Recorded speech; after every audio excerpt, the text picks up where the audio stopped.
Yo, B, let's go. You may have seen the clip and maybe heard word of mouth, yet another podcast. Man, what could it be about? Is it truth or opinion? A couple of contradictions. We're here to challenge tradition and twist your vision. So we set on a mission to bring you rebel wisdom. Welcome back to another episode of Rebel Wisdom. I'm Julian here with my co-host B, and we're gonna dive back into some money topics today. I feel like it's been a while, so I'm excited to do this one.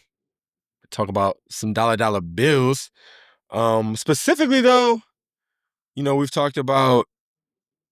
We talked about various things, dude. I feel like we're no like financial experts, or that's neither of our careers, but like making money, side hustles, investments. We talk about stock, probably like real estate the most, just because, we both dabble in it. But this time, we could do a little budgeting, more on the kind of like saving side, planning maybe. Personal So I think it'll, finance. yeah, personal Yeah. finance lane, yeah, for sure. So yeah, so as we often do, budgeting, I'm trying to think how I got, like introduced to budgeting. And there was one other topic we talked about one time. I'm trying to think. It was regarding, maybe it wasn't the topic, but it came up in one of our episodes. And we were like, hey, this stuff needs to be taught in school. It was like, maybe like taxes or something. And this is one of those ones where I'm like, you know what I mean? Like, I don't know about you. I've never had any class around budgeting. Have you? Dude, no, Like I formal think education? no. There needs to be an emphasis on just the whole like personal finance umbrella. It doesn't have to be all through kindergarten to high school. It can just be Yeah. like Like that's too, the yeah, last 2 right. years of high school or something. Yeah. But yeah, like I think I had one high school class on like accounting, the Mhm. basic, like debit and credit Yep. always have to equal zero. And Yep. that was pretty much the extent of Yeah. what I got in high school. I got Yeah. zero in college because it's a little bit more specialized. Right. And then after that, you just kind of have to learn it on your own. Yeah. Same. Like I was like econ major in college, but that was more like macro stuff. But Mm-hmm. like you said, personal finance, I feel like can be taught at a very basic level. And I'll be on like Instagram sometimes and I see like a little parenting video where parents are like, their kids, I don't know, 7, they take out the trash or whatever, and they give them $5 a week. And then when it comes time, they want, if it's not like a holiday or something, they want that toy or whatever, they're like, well, you have to save your money. Like you worked for this, you earned this money. Now you have money. Like, how do you want to spend? That's like super minor, I don't know, savings or budgeting. Yeah. Personal finance clues, which is great, like in the household. But again, I just feel like formal education can encompass this. And it's not like we said, taxes could be taught formally, but like tax law and tax code, like that's like high level, probably need to experience taxes a little bit to understand, but like just a simple budget plan, I think a high schooler could comprehend that. Yeah. And it just Um, like, it's one of those things that I feel like if they just put it in a curriculum and then you cover the basics of the basics, which I'm sure we're going to talk about in the podcast as well, but like if you cover the basics, by the book, it's like it just works traditionally. But mhm, that's not end all be all for everyone. There's different right. budgeting styles, so like it can Yes. just trigger that curiosity and be like, "Hey, I'm learning about this in school. Maybe let me go look at some other stuff." Because like I mean, the best the best case scenario in this isn't just to consume everything in these classes in high school. If they ever put it into a curriculum, the best case scenario is, it triggers like some level of curiosity within yourself to Yeah. start looking into stuff and just be Right. not you don't have to know it, just be curious about personal finance. It's gonna serve you well no matter who you Right. are. Yeah. I But totally agree. And the more you hear about it, the more like you're exposed to it, the more likely you have for that curiosity. mhm. So yeah, I do now as an adult, I wish I had something, to that extent. And probably forgot like 85% of the stuff I learned in high school, but it would have been a good foundation and, kind of like work towards in college, expound a little bit on that, and then um college, grow on that, etc. But yeah, dude, trying to think, I don't think I had any like serious budgeting conversations. Definitely post college. maybe, yeah, I'll say like a year or two after, probably around like when we met. And well, not spoiler alert, but like funny thing is, I don't really budget, especially in the traditional sense. To today, I'm actually trying to like revamp my personal finance, I guess like model, I'll call it now, which I'll talk about when we kind of get to some of the different budgeting strategies. But at least, like I know how to or some ways to, but it's just one thing I haven't even like fully adopted in the way that I want to in my head. So this Mm. is definitely something that, I mean, I've always been interested in for a while, just money topics in general, but like I'm even looking to incorporate, or like you said, find my style that fits my lifestyle or my goals or whatever, because it's not one size fits all, which I think could be a misconception. And to that point, I think I don't know, I think budgeting is overutilized, or people think it's like the end goal. Like if you budget, you're good, when I would argue that's not the case. But before we kind of like dive into that, I was like, what's your experience with budgeting? Or I know we're gonna kind of get in some strategies. You could probably like tie it in there, but I Yeah, don't know if there's anything you want to mention. I initially started budgeting by literally counting every single dollar that I spent, Yeah, that which sounds probably exhausting. didn't fit my personality. Yeah. So I tried to force it. And what made it extra difficult was I was in the Navy and then I was stationed overseas in Japan. So there's a lot of yen and dollars purchases being made. So it's like Yes. very hard to keep track. Uh, so that lasted maybe 3 months total. Yeah. And then I went to a model where it's a combination of two of the models that we're going to talk about today. And then that, I mean, it just gives me the freedom to chase my goals versus, living, the day-to-day life that I'm not constantly thinking about, oh, I just spent, $12.73 on a Chipotle bowl Mhm. or something like that, Right. right? I don't it doesn't matter if I spend $12 or $13 or 13.59, right? So as long as that's covered, I can focus on my goal, and that's kind of how I approach budgeting. And like you said, it's not, oh, I'm good because I'm budgeting. It's, oh, I'm budgeting so I can, focus like where Yeah. my money's moving and Right. also go towards your personal finance goals, whether that's, early retirement or like a cushy retirement Hmm. or retirement at all, right? I Yeah. think we're going into a direction where the working age might be increasing, right? The Like social like how security long is you work gonna, in life? yeah, like the trend is going Mm. up. I mean, that makes sense. Like people are living longer and healthier. Yeah. Hmm. The social security program is a complete disaster. So Mm. we talked about it. Yep. There's probably a 50-50 shot, by the time we're eligible to receive those payments, they'll still be around. You said something that made me think of like, like counting every dollar, and some people I think can get hyper focused on they're just where your dollar's going, which certainly is good to know. But do you think that budgeting and like frugality, like just people being frugal, are kind of mixed up or conflated as the same thing? Or do you think they're the same thing? Because I have some thoughts on that, like budgeting versus being frugal, but I want to hear like what you say. I think they are different. I think people that budget tend to probably, this is my guess. People that Mhm. are conscious enough to say, "Hey, I need a budget," and does the budgeting, is probably just naturally more on the frugal side. So Mm, maybe they kind of get, intermixed. mm, But I'm half Japanese, grew up in Japan. yeah. By nature, by blood, I'm frugal, Yeah. right? Coursing through Uh, your veins. so that's that. But I have, over the years, I have gotten less and less frugal. It's Okay. a lifestyle creep. As you make more money, Mm, you become mm, less frugal. So we'll in say. my budget, I also build in, some like luxury, like here's Hmm. $500 that I can spend on whatever I want with no questions being asked. Okay. It's, it's part of the budget, That's right? nice. And I So was gonna, yeah. I was gonna mention that up. Like some people have like a fun pot where it's like it's Yeah. for fun stuff, whatever.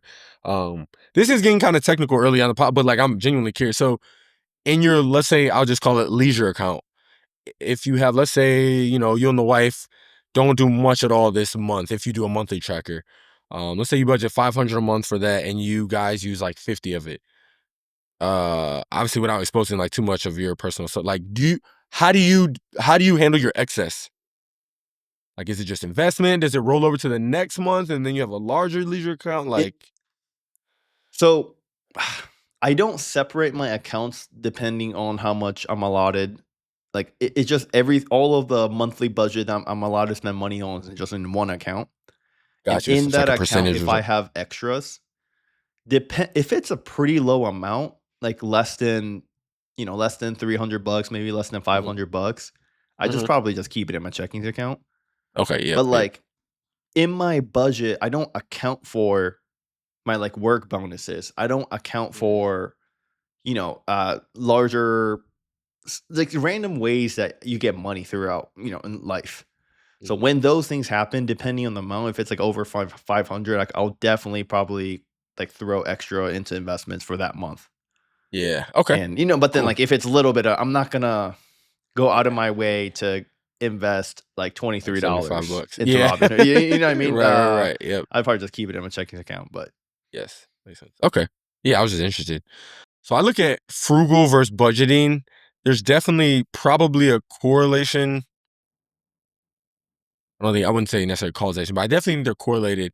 But I feel like budgeting is like a master level frugal person. Like frugal person is just like, dude, I'm not doing anything. Like I buy all the cheapest stuff.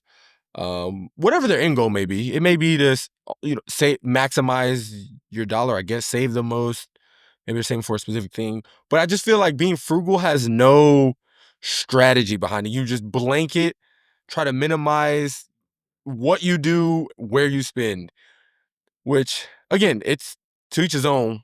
I think it's a bit, I don't know, that will control your quality of life. Like that will play a huge part in quality of life. Whereas budgeting is like, hey, I might have the same end goal as somebody that's frugal, but there's strategy behind it. There's calculation, it's premeditated. Maybe you think mhm, about it ahead, like this is my end goal, but I'm gonna lock these dollars here, these here. So whereas like, like let's say us, for example, like AB, like a week from now, there's a spot opening up at night. Like, let's go hang out there that Saturday night. And I feel like, or let's say I tell you 2.5 weeks, like a month before we go. I feel like a frugal person's like, hey man, like I'm not really like going out, whatever. But if you budget, like you can account for that and still have a good financial system. You know what I mean? Like it mhm, still allows you to do stuff, or even like vary your products. Where again, I feel like frugal people. I have like two people I'm pretty close with that are like pretty frugal, and it's just like some of the things they say like do sometimes. It's just funny to me, and I'm also no luxury bougie. Like I don't need the best stuff, but I mean I like to have a good time. I used to think I was pretty frugal. I don't think I am now, and that may be the lifestyle creep. But I've realized that over like the last year, I'm like I'm nowhere near as frugal as I used to be. But and like I said, I'm trying to adopt a personal budget. But yeah, I think for me that's what differentiates the frugal between the budgeting is like just that calculus, I guess. mhm. Yeah, I think frugality is more of a like a holistic approach, right? Vice the Okay. vice the budgeting being the more technical approach. I'm just pretty much Mm, echoing what you said because like yeah. frugality, it's Okay. kind like to get to the budgeting from no budgeting. I think is much easier than changing how you think about life and money. That is kind of frugality. You know what I mean? Like like Okay. being frugal, like you got to change something in you fundamentally. Yeah. Whereas Right. like budget, Yes. like I'm sure you can take Yes. 20 minutes out of a day in a month and just knock this out, on a weekend. Yeah. Like my wife and I Okay. usually Yeah. do it on the first weekend of the month. Well, first off, I think, and again, these are just our thought. Like, I have no stats to back this, but I would venture to say most people have heard of and know about budgeting, right? Like, it's Mhm. the concept is nothing revolutionary. But I don't know how many people like actually budget. So, like, maybe it's like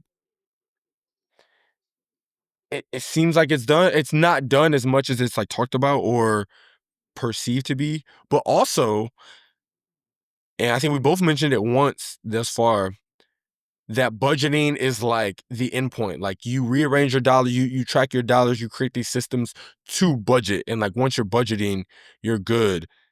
That I want to counter and say that I think budgeting, and you kind of said, I didn't think off camera, like budgeting is not the end state. Like it's a means to an end. Like it Right. helps you achieve your personal financial goal. That I think is probably the main rebel point here. That your budgeting should be a tool to help you, not like the end state. I don't know if you No, had that's like we're thinking something different. Or, okay. no, yeah, like probably. I mean, I agree with you completely because I also said that as well. But yeah, I don't. It's it's kind of hard to gauge personal finance stuff with the public.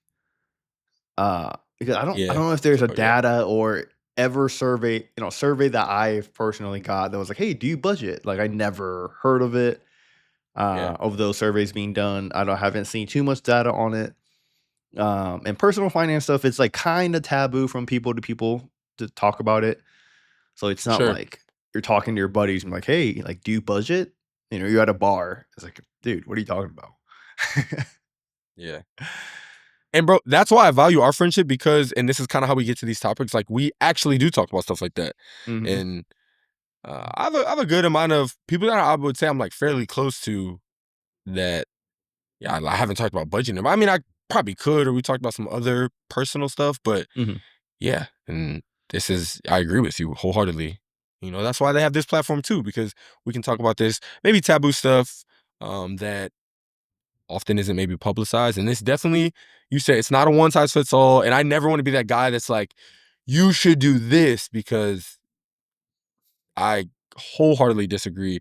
There's actually very little, feel like things in life where it is one size fits all. Most things I feel like Yeah, have dude. multiple avenues to get to where you need to go. You know what I mean? So yeah, Yeah, it's because rare that you'll hear me be like, hey, this is the you know, way. we looked up like different ways of budgeting, and I have 7 pulled up here. And I'm going through each one. I'm like, you know, each one kind of makes sense for a Yeah, different type sure. of person. Sure. So yeah, Oh, it's like 100%. yeah, Exactly. it's hard to It's say, hard. you And know, this one worked for me and it will for a million other people. That just you're kind of delusional if you're kind of pushing right. that, you Like know. it And a might lot work, of but it's a lot of famous personal finance people do push a certain type of everything. So, mhm, mhm. do you want me to get started on what I do and kind of cover the models Yeah, inside of it? we can do that. Let's dive into it.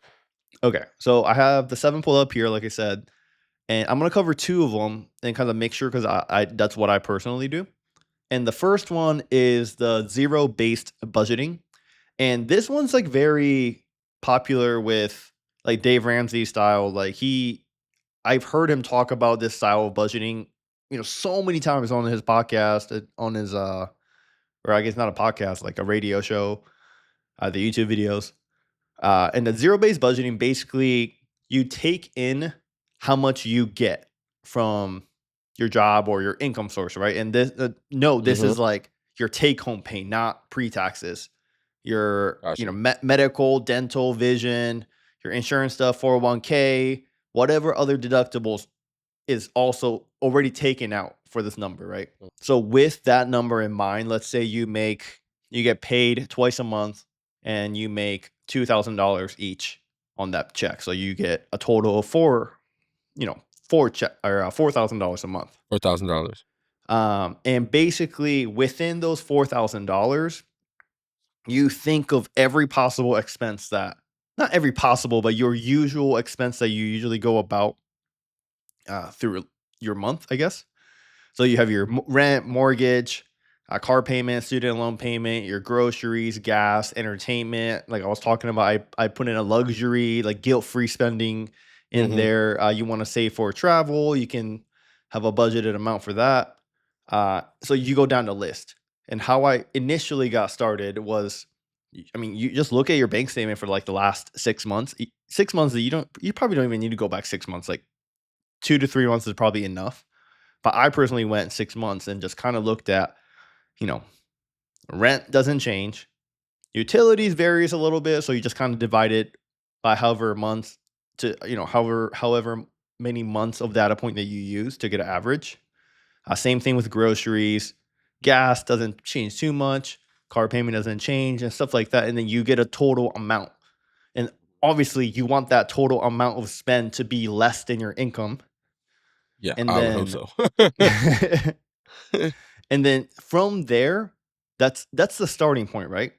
And then you need to kind of figure out, okay, like where can I cut certain stuff out completely or Right. at least reduce it? And one of the things that we did was like our going out to get food fund was so much. We had like Yeah. $800 a month allocated to going out to Yeah. eat each month. And we're Eating like, hey, we good, boy. probably should cut that down. Mhm. And then we're now to about like 400 going out and 400 with groceries like staying I was- in. I It's was just still gonna say, 800, but yeah. before it was like 800 going out plus whatever Plus- groceries and snacks that we got. Okay. So we're Yeah. kind of going down, and we just moved into a new place because to cut down on rent. So the rent section goes down. So that's, I think you get the idea of Nice. zero-based budgeting. And the second one I have on the list is the pay yourself first model. So wait, go back to the zero base real quick. So you're saying like every dollar you make versus all your expenses, like it should come to zero. Yeah. Is You that? I'm don't- just trying to you don't want it capture to the go overall negative. essence of the. If you have a leftover, you can allocate the leftover to investments or savings or whatever. Yes, that okay, and that's what I was gonna ask. Like, is ultimately becomes investments looped into expenses? Yeah, Okay, everything. yeah. All your money coming Alright. in, all your money going out, even if it's giving, saving, investing, stuff like that. Yeah. That's a good. And with okay. that, since all the dollars are getting accounted for it, the credit minus the debit is zero. Therefore, it's zero-based Zero. budgeting. Yeah. And the second one is the Okay. pay yourself first model. And if you read Rich Dad Poor Dad, it talks about this quote Your favorite. where it says, yeah, it's my favorite book, that it says pay yourself first. And it comes from a book, The Richest Man in Babylon. It's a very classic personal finance book. It's literally like this thin. It's like a quarter of an inch thick. It's a very easy read.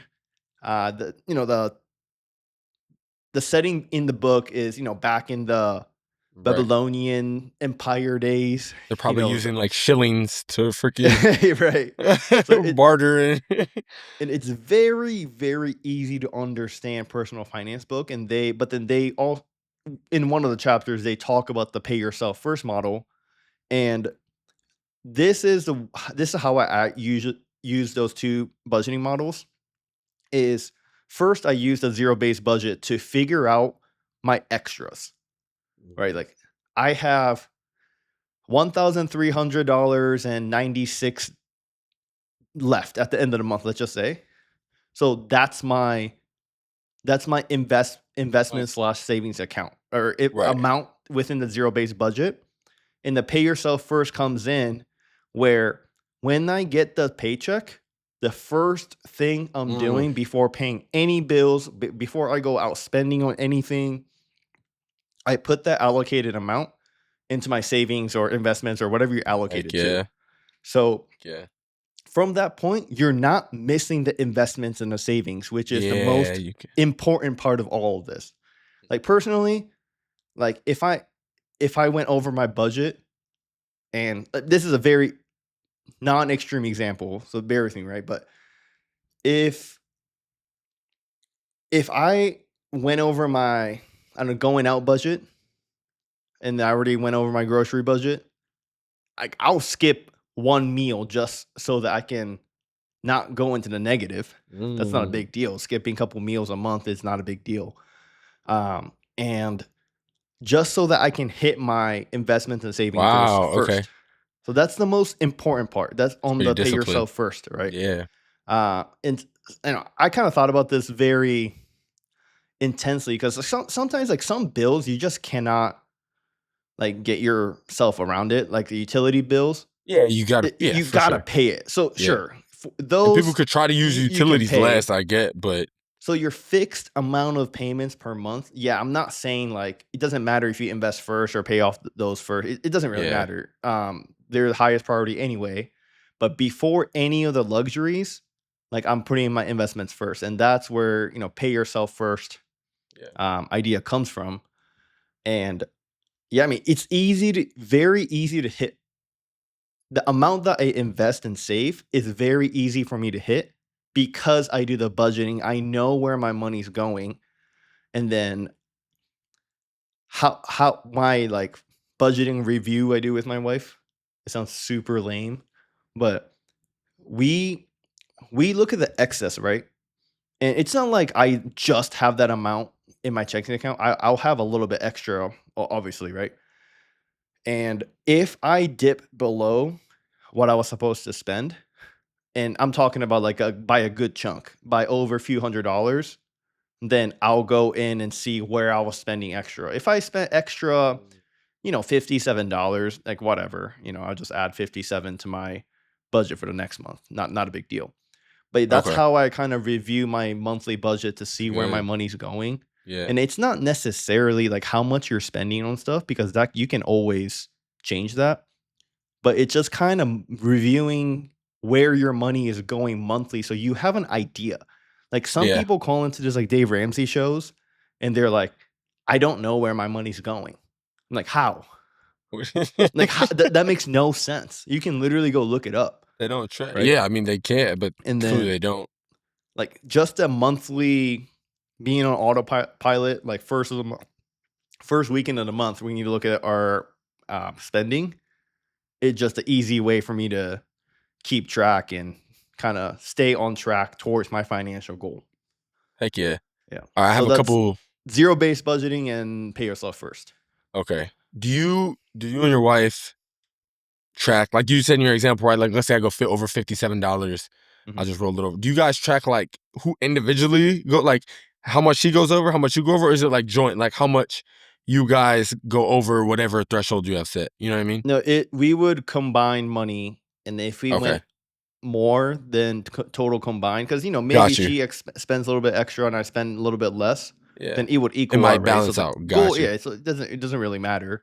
Okay. But if we both went over, then that's where the numbers start. I was like, ooh, There's that a can little get dicey warning. if Yeah. yeah. If be like, hey, like you gotta watch your spending. I mean, I'm sure that happens all the time though in confines of marriage. Like Mhm. that's just part of those hard conversations, I would imagine. I'm not married. But yeah, no, that's good stuff. I think it was this morning. It had to be because my memory's not good enough to remember yesterday morning's podcast.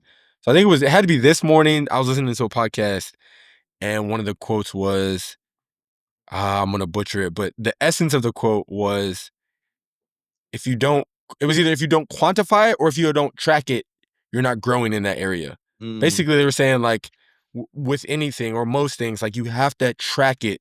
If you're not tracking it, like how do you know you're growing? Like how do you compare to where you were? And I was like, dang, I mean, it's something, I heard before, whatever, but like hadn't heard in a while. And it just kind of hit me. I mean, like, let's say you get a new job and there's like performance reviews or whatever, like you're tracking your progress to see, or if it's a data driven job, whatever, like there's analytics to see how much you're producing, how much you're making, how much you're commissioning, like whatever the metric is. And I was like, oh, that's good. So kind of like with budgeting, you don't know. I mean, I'm really speaking to myself here. Like you don't have to be every dollar, but like where your dollars are going if you don't track it. So that's really good. And I will preface it, I should have like lumped this in my kind of background on this topic. So I don't budget per se, but I do a monthly, I usually do it on the first business day of every month. I do like a net worth tracker and I have some like metrics to like monitor within that, and I'm gonna keep that. But again, I want to have like a more rigorous budget that I'm gonna adopt. And honestly, I think this conversation will probably just help me like talk through some stuff. So Mhm. that's good. But yeah, I do like see where like I have my automated stuff, my stuff I know no matter what happens, like this X amount of money is going to be spent regardless because it's automated. It's the bills, the rent, the et cetera. And then yeah, like other haircut. I usually get 2 haircuts a month. How much Mhm. that costs? So like stuff like that. I allocate for that. Yeah, that's awesome. So you covered two kind of budgeting strategies, which was good. One I want to talk about is I'll call it the envelope system, and I know personally people that have done that. I'm trying to think, I think my mom did this at one point. Maybe it was my mom that I was talking about this. But anyways, the concept is you have, it doesn't have to be an envelope, but you have physical, let's say buckets or pockets, right? We'll say envelopes in this case. And you take out cash and you put cash in each envelope for that area of spending. So now again, you could automate the mortgage, the bills, but let's say you have like you withdraw $300, put it in an envelope, write on the envelope groceries.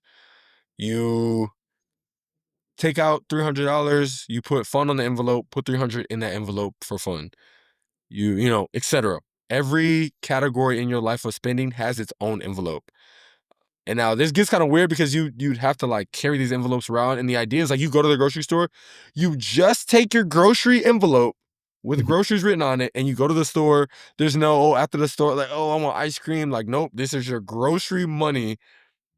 And not even that, you only have 300 to spend. So it's like, I'm gonna say if you spend more than 300, you don't eat, but like it's a physical boundary for spending, which I think is good. And we talked about that in other episodes. I don't know if we have an episode dedicated to it, but I know we talked about the digitalization of money and Mm-hmm. how now you can tap your phone. Do I have an Apple Watch? I can tap my watch, which is completely unnecessary, but like tap your phone, tap your watch. I'm sure they're gonna have some glasses soon where you look at the dang screen thing and it's and like get your transaction. But like you don't. When's the last time you touched a dollar bill? Not in 2025. No, stop. No, That has to be a lie. You haven't no. touched a dollar bill this year? Oh, B, that's insane. But that makes my point great. Dang, dude, I touched Yeah, I'm like trying to probably think. today. Like every time I travel for work, I pull out Oh, money from the that's crazy. ATM for like Yeah, laundry. yeah. So, but that comes in 20s, and then I Okay, break that's that a bill. It doesn't have to 20. be yeah. Oh, dollar bill. Okay, so It doesn't I have to be mean, like a $1, just like okay, okay, physical okay, money. okay, okay. If and then yeah, maybe 3 weeks ago. 3 weeks ago, I probably touched the Okay, bill. okay. For me, it was probably it's today or yesterday. Okay. But yeah, like you know what I'm saying? Like you don't. My point is you don't have to touch cash anymore. Mm-hmm. Speaking of side tangent, real quick. Me and Jazz went to a sushi spot yesterday, and I've never seen this. I got the bill and I went to pay, and it was like it's probably like 60 something bucks. And it said on like fine print on the bottom was like if you pay in cash, you get 10% back. I was like, Oh, really? yeah. And I didn't know if that was so I was literally going to put my card down, saw that, and unlike most Americans, I had cash. So I was like, swapped it out, pay with cash. The dude was up there doing this thing. I was like, I don't know if that's real. I don't know. Like he took forever. So I was like, maybe it was like like, I don't know. We were about to leave. I was like, we're not getting 10% back. And I give exact change. Like it was 67, like 88. And I had 67. She had like change in her purse. She gave 88 cents. He brought back like $7, well, you know, whatever it was. And I Oh, was so he like, did. That's good. He yeah. So honors they the give back system. for Yeah. paying cash. Yeah. I was like, I've never seen that. I was like, but I mean, it's, you know, that was an advantage to having cash. But anyways, it's a complete tangent. I just thought that was cool. Um, so that physical envelope or whatever, however you want to allocate your money, keeps you from spending what you don't budget. Because again, as we know, just have everything in one account, just a card, like you know, like me, I use one card or you know, one card for most things, another card for specific things. It's easy to just tap and and not even easier to spend it, but it's harder to track it. Granted, you can go in your account and just pull up your expenses and like it's like itemizing your account. But like with the envelope, you know when you run out, you can look in there and see how much you have left. And when you Mm-hmm. go somewhere, you can only take that envelope, which forces you to only spend on that. So it's a kind of unorthodox way to budget, or maybe a more like traditional or archaic way to budget. But I think it's the accountability level on this method, the envelope system, is very high because it's literal.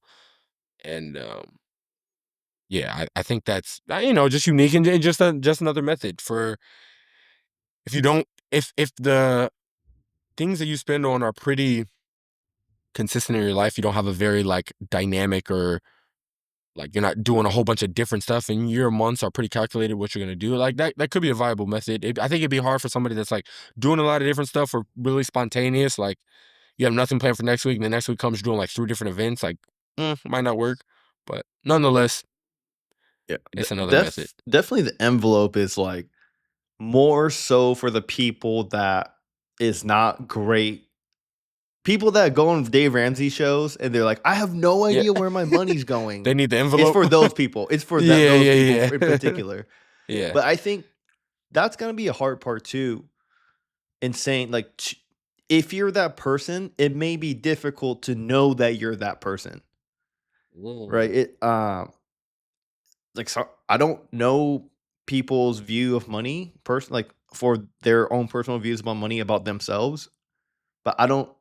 I, I could see a lot of situations where it may be tough for them to realize that you do have a spending problem, yeah. and on top of that, you have the willingness to improve yourself to go Hmm. through a budgeting method to say that, hey, maybe I do have an issue, and I don't know how to other budgeting methods are working for me. This, you know, caveman day budgeting style might, it's Right, worth a try because like you right, can't really right. mess it up too much. Exactly. That's good. And a more modern twist on the envelope system is like it doesn't have to be a physical envelope. You could also separate accounts and label your accounts. You can have multiple accounts and just put certain or with cards even, I guess, like have one card for this. But I think accounts is better because you can like limit like how much is in that account. So another twist on the same type of method. Yeah. The next one is the 50-30-20 budgeting method. Yeah. And I think this is probably the most famous budgeting I was gonna style yep. that I've heard. And basically the 50-30-20 is 50. So you basically get the same with any budgeting, you get the after tax actual income that comes into your bank account, that Hmm. amount, and then you allocate 50% for needs and Right. 30% for wants and 20% for savings / paying off debt. And then also that savings also include investments. So, I mean, this is very easy to comprehend, but the needs are the actual needs like food, shelter, Like, and like right. clothes. What that realm of Clothes is stuff. even debate. I mean, to an It extent, but depends on what like, kind of clothes you're talking. yeah, like You're once you have the like, necessities, you're good. yeah, like your socks have a big hole inside it. Yeah, Like, I mean, it might be time for you to get new socks. That comes right, from the needs. right, But if you want the new J's, right. If I you're trying to don't be on the know. cover of GQ, like, yeah, you're probably Yeah, good. I think that's more on the want side. But Yeah. that's 50%. And 30% is wants. And this is this might be I don't know how people feel about this, like in the general I public. say. Mhm. But with the 30% of being wants, I used to be in the mindset of like, oh, I can cut down the 30 to like 10% wants and then roll that extra 20% investments and whatnot. But lately I have a change of thought. And I think that Mm, requirement or that 30% is almost a must because the whole point of budgeting and picking a style is for you to continue doing whatever works for you. oh, Right? okay. Like another like good like workout analogy is like if you're training for a marathon, like you're not going to be a better runner in 2 weeks by running 6 miles every day for 2 weeks. But if you run 1 mile a week every single week of the year, like that's probably more beneficial than cramming in 6 miles a week, like a day in 2 weeks. It just causes, Okay. you can hurt yourself. There might be a physical limit. Yeah. Like you just get to the point where you're like, I hate running with everything. The same thing with budgeting. Like if something doesn't work for you, I would say just loosen up on that budgeting style. Mm, Don't go away from the heart of that, what it's meant to do. But I think this is great because the 30% of wants is like you have enough cushion and entertainment and the stuff that you want to do in life, right? Like you're an adult, you're making money, you're working. Like unless you're in crippling amounts of debt, like those different conversation, right? Like you messed up Yeah. bad. So maybe they need more of a drastic, course correction action. But for the regular people that, like like Of normal close debt. or no debt Yeah. besides mortgage or, the student like expense big stuff. Sure. I think the wants is a very important pie to have so you can That's good. you can just continue to enjoy life while you're tracking your money. So my Yeah. my views on that have changed as I grow older, and maybe it might change 10 years from now too, but who Do you knows? think that's due to that lifestyle creep that you mentioned earlier? I don't know.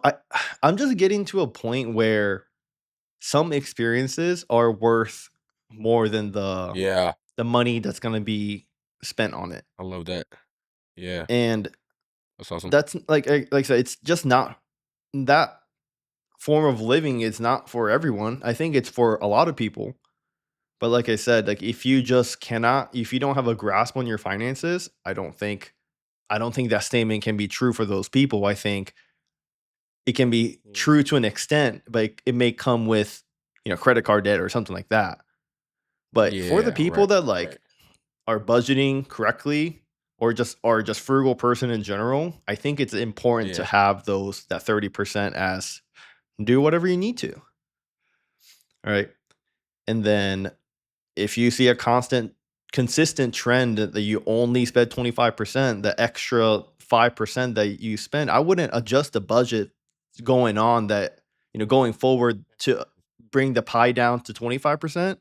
I would just roll the extra Yeah. 5% into investments or Yeah. savings. So next month you Okay. start out with a brand new 30% pie, right?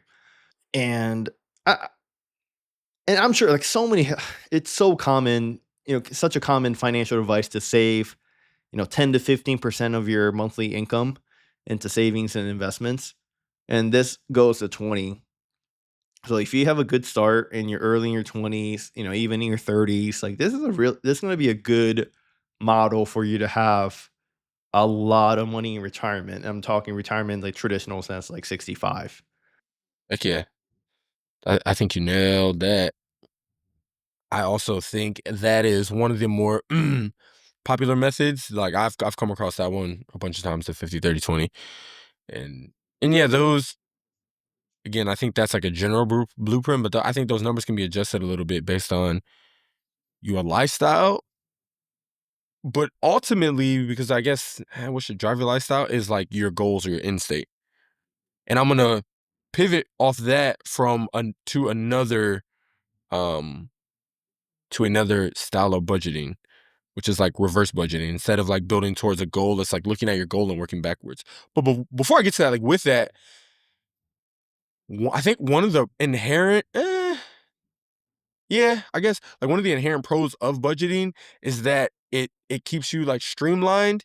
It keeps you it allows you to track. Like it just gives you that awareness, like you were talking about people calling Dave Ramsey, just like I don't know where my money is. Like budgeting negates that.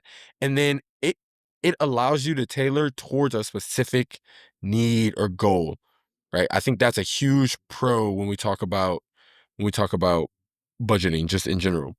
And now there are some cons that could also come with it that we can save those for later. But like in going into this next budgeting style, reverse budgeting, I think budgeting allowing you to work towards something is very important and just worth mentioning.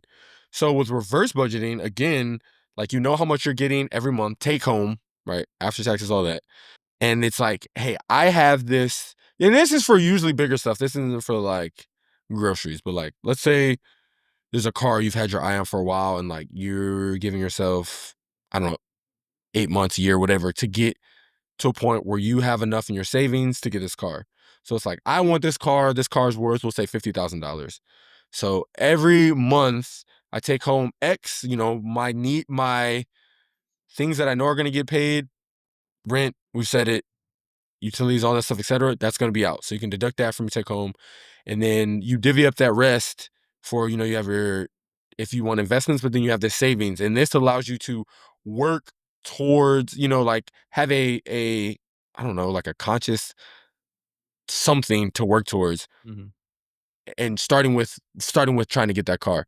So again, it's just I think a lot of the mechanics of it are the same, but you tailor your plan towards one thing instead of just like building a plan right. Like 50, 30, 20. It's just I want to save 20, want to save 30, want to save 20, 30 is my wants, 50 is like the things I need. And it's kind of like an arbitrary blueprint that I guess we've seen work over time, where this one's like, hey, you have a personalized goal. I'm saving for trying to pay off student loans or go to college. I'm saving for a car. I'm saving for a wedding ring. I'm saving for, you have that thing, and then you kind of tailor your plan towards that.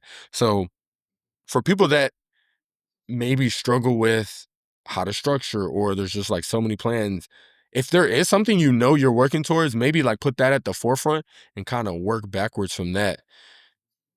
And kind of like you said, like you pay yourself first. Maybe you have this thing, you do some easy math and you say, I need this month for X amount of months to get this car. So when you get paid, you like dump that in your savings, and then don't touch, your needs get taken care of, and then the rest goes, I don't know, however you want to do it.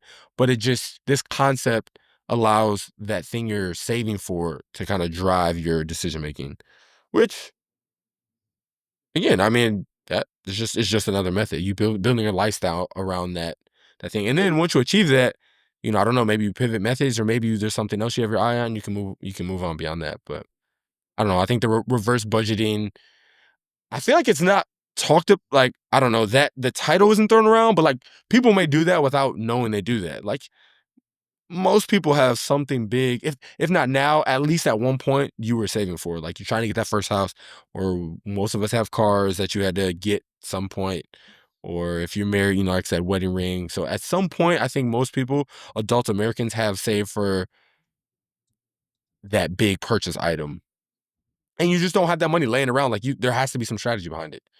So the rolling or flexible budget, I personally think is pretty interesting. And this one, It's it's basically like you adjust. So let's say with most of these, we're alluding to monthly budgets. You could budget weekly or maybe more loosely than a month, but I think month is pretty standard. Yeah, you said you do it at the beginning of every month. I check my tracker at the first business day every month, sometimes second business day of the month.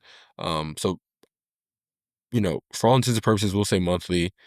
So like for a rolling or flexible budget, this one is like you adjust your strategy as needed on the basis where you would typically conduct your budget. So like if you're doing a monthly budget, every month you kind of see what your spending were, again, your needs maybe shouldn't have changed that much, where your savings were, where your investments, and you kind of tailor it maybe on, I don't know, economic, like world events that month, or like what you have going on, and you can change the priorities of your money.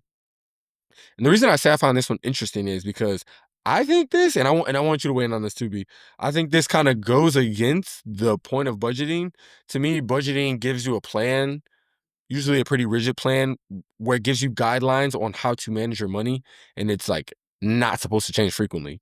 Like and you said, like, you can, if a plan's not working for you, by all means, step back, reevaluate, pivot.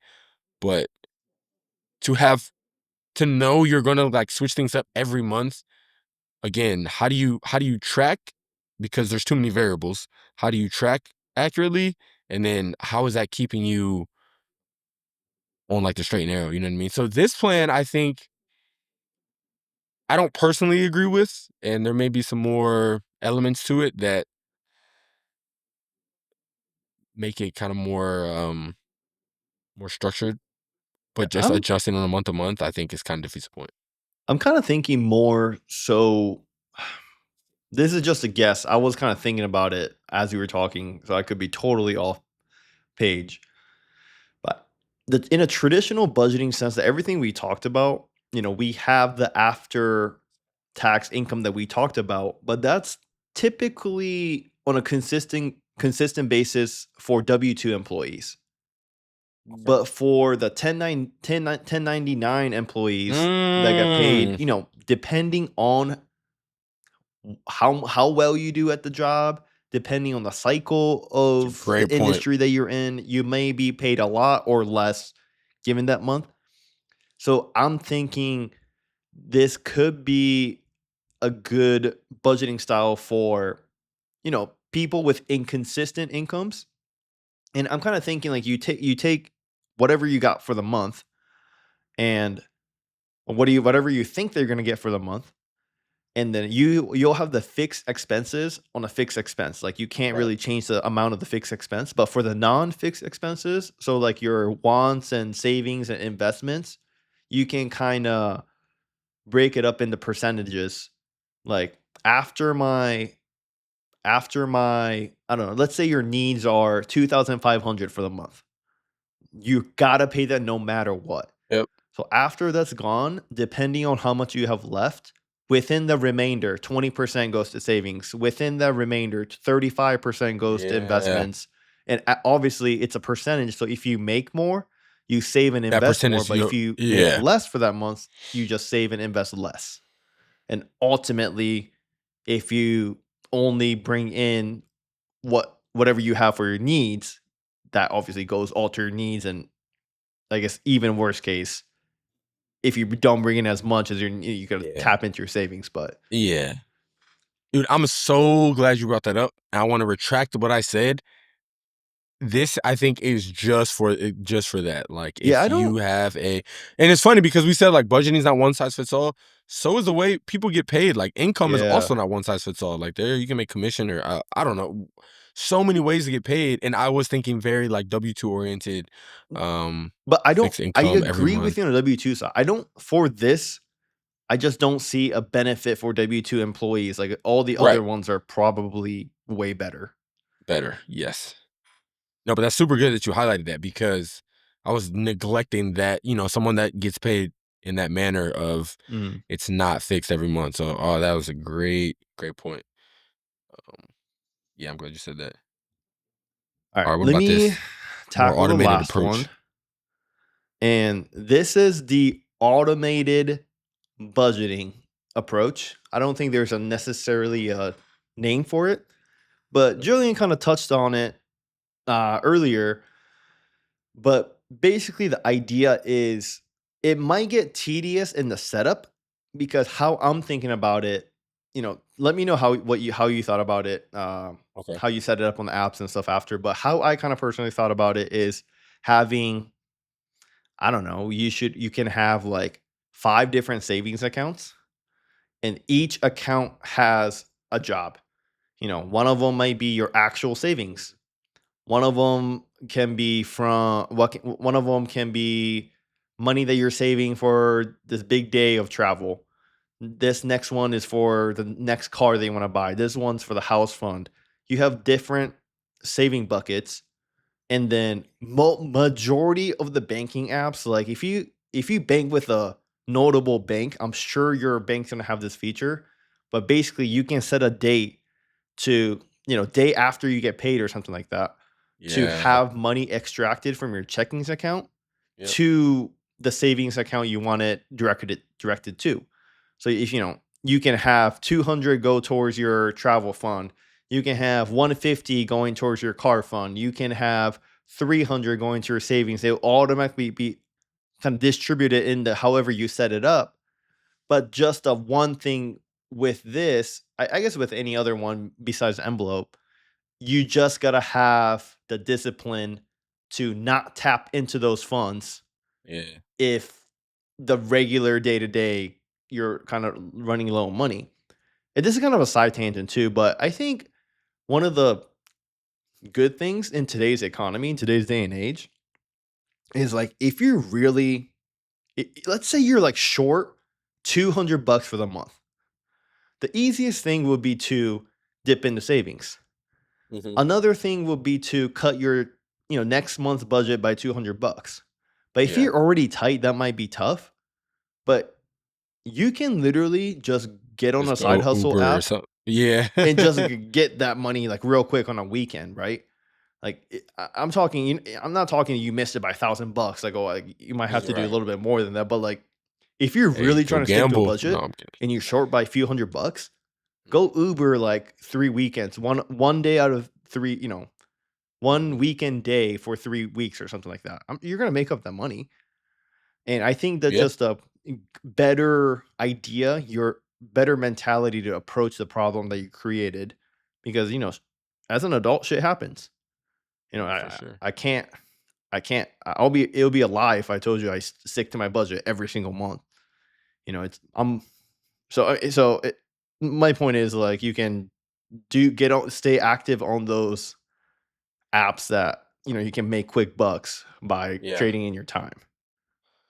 Are you a automated guy or are you a manual guy? Like, do you like going in, I'm seeing it? manual. See, bro, I automate that stuff. And it's funny, like, although I like automated, I used to be, so I didn't forget. But now I'm pretty savvy with it. And it's more just so I don't have to touch it. Like, I don't see it, you know what I mean? Like, I know it's gonna get from here to there. I'm not worried about me forgetting as much anymore, but I just like Mm. that it's like I already accounted for it, I already planned for it, and I know it's gonna happen. So yeah, Yeah. I automate a lot of stuff. I'm just a control freak when it comes to money. Yeah. Like, I'm not Yeah. scared to spend, but like, I just need to know where everything's going. I do have one thing that's automated though.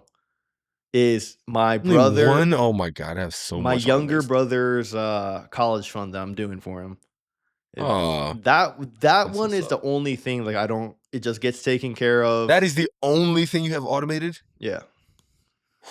Dang. And then yeah, it gives me satisfaction after a while. It's like, you create a plan and the numbers obviously end up working out if you Yeah. stick to that Mm, plan.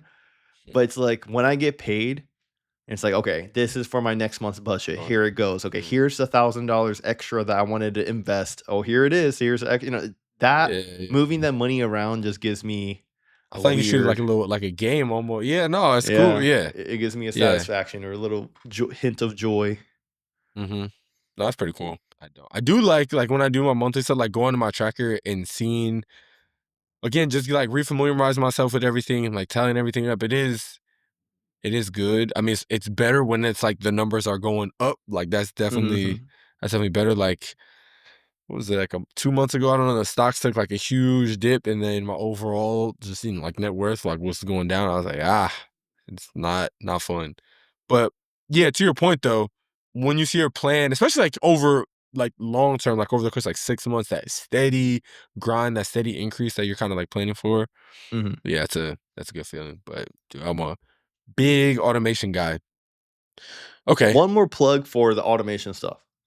Yeah. So I don't. I'm sure there's a technical term, but I think we use the term budgeting for everything. But Mhm. what we're kind of talking about is creating a budget plan, right? Like, here is where, all based on my past historical spending patterns, like, here's amount of dollars should be allocated to these things, right? So that's a Yeah. budget plan. And I kind of talked about it in the beginning, like, where people, you can follow up at the end of the month to see your spending, like, where you actually spent, how well your budget was based on your budget plan. And I think that's more like, either way, I think it's like budgeting, plan, or the actual execution of it. And some people are like, like what I kind of talked about, like, they track of every single dollar that you possibly spend, Yeah. which is good for them if it works. It just doesn't work for me. But for the automated piece, there's a lot of really good apps that track. Like, you can hook up your credit cards to it, your bank account to it, and it tells you, like, it put it into categories, like, here's how much you spent on the restaurant app, or the restaurant budget, and you can set up a budget within those apps. And the most famous one was Mint. No, Rocket Money is a big one too. Oh, and I've heard of Mint. Yep. Yeah, Mint was the really famous one, but I think they shut it down like a couple years ago. So that was like the best free one that they had. And what probably the most famous one that everyone says great things about is YNAB, which is You Need a Budget. That's the app. And Yeah. the one bad thing is, like, there's only a paid version. And I personally haven't used it, but like everyone that uses it like swears by it. They're like, dude, YNAB Okay. is the best budgeting app. Like, it just saves you so much money by keeping track of your money, versus the amount that you have to spend for the subscription. So I'm sure like there's other Nice. stuff that you can do a quick Google search, like best budgeting Yeah. apps on smartphone or whatever, and then you Honestly, can I think use that's the route I'm gonna take too. I think I'm gonna get an app. Do you use any app? Like app? those apps. This is where it gets nuanced, right? Yeah.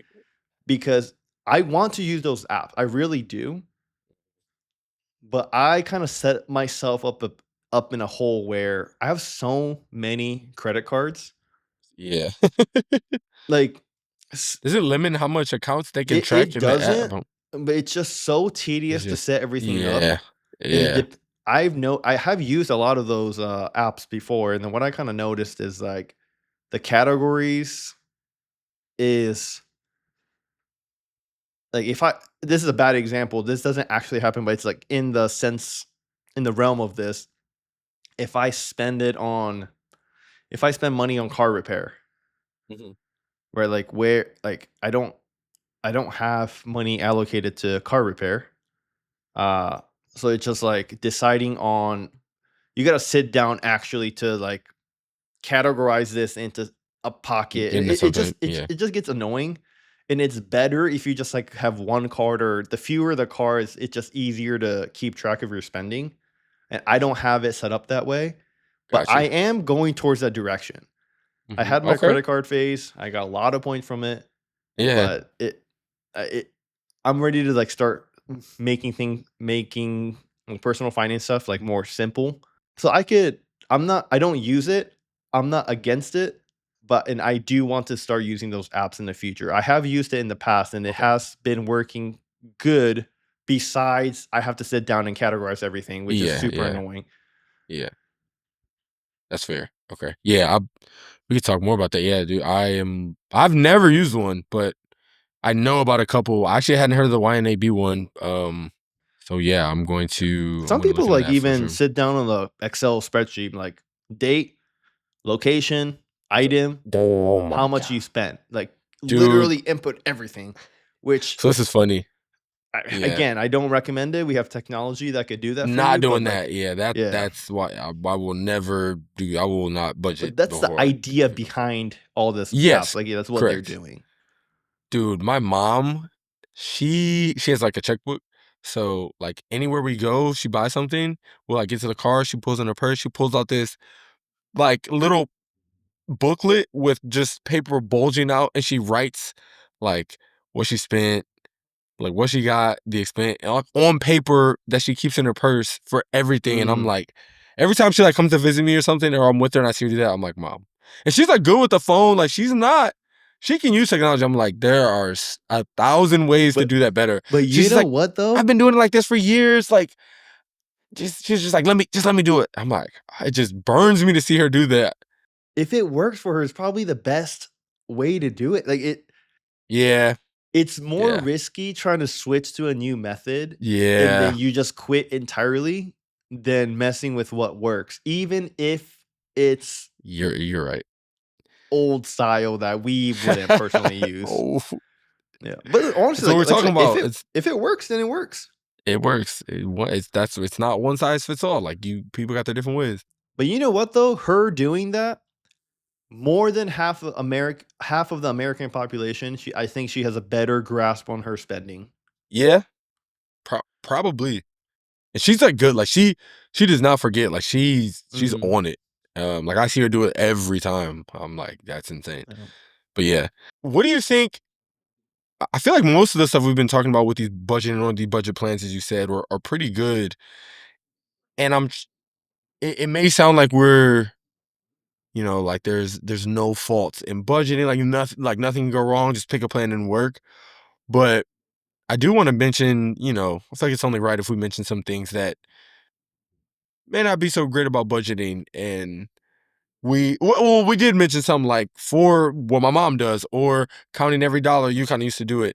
Just it's tedious in nature, and it can, like you said, you don't use the app because with the multiple cards, like the burnout effect, or just like you have to spend so much time. I think it can be, and again, this is depending on your setup. I think it can be like time consuming, or just you're almost like creating more work that's worth it. Like you have to come home once a week or daily, every other day, to sit down and like go everything.